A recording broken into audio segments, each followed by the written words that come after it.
Welcome back, everybody. Well, the hits just keep coming for the embattled IRS. The Justice Department's investigation into the agency's targeting of conservative groups continues, but one lawmaker says the time has come to appoint a special counsel.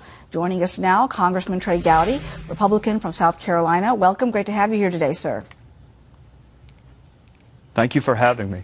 Let's talk for a moment about what's going on. There has been a lot of concern and criticism over the fact that so little has been done since the Inspector General's report that concluded that the IRS had improperly targeted conservatives, Tea Party, pro-Israelis, and pro-life groups. Why do you think that it has been allowed to go on like this so long?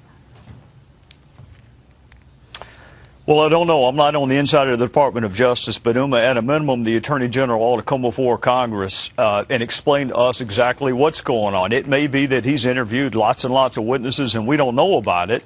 The media reports are that they've already concluded there's no criminal conduct. They haven't interviewed all the witnesses. And the prosecutor that they picked to head this investigation has a long, rich history of donating to Democrat causes.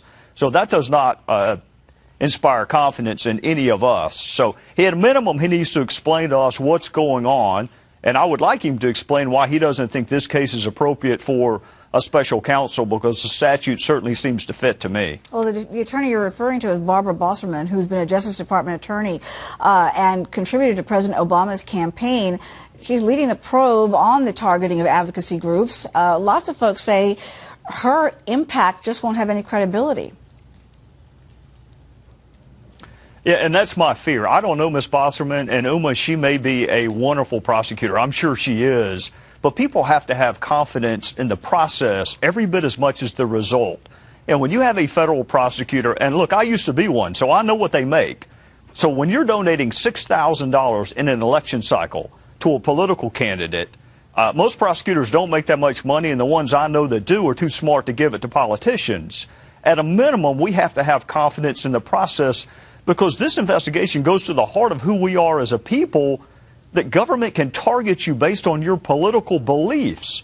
So even if she does a great job, what difference does it make if nobody has confidence in her objectivity?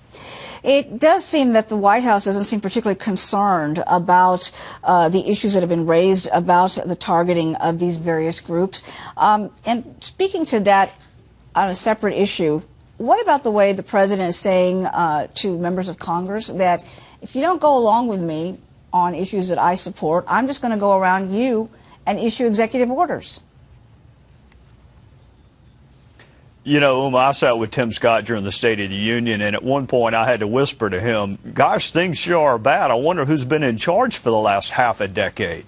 He's been the president for 5 years. He's had that same pen and that same phone for the last 5 years. Our economy is anemic. Our foreign policy is feckless. And so rather than accept responsibility, he wants to blame House Republicans and blame Congress. It's probably a smart political strategy, but it's really bad if you're a constitutional republic.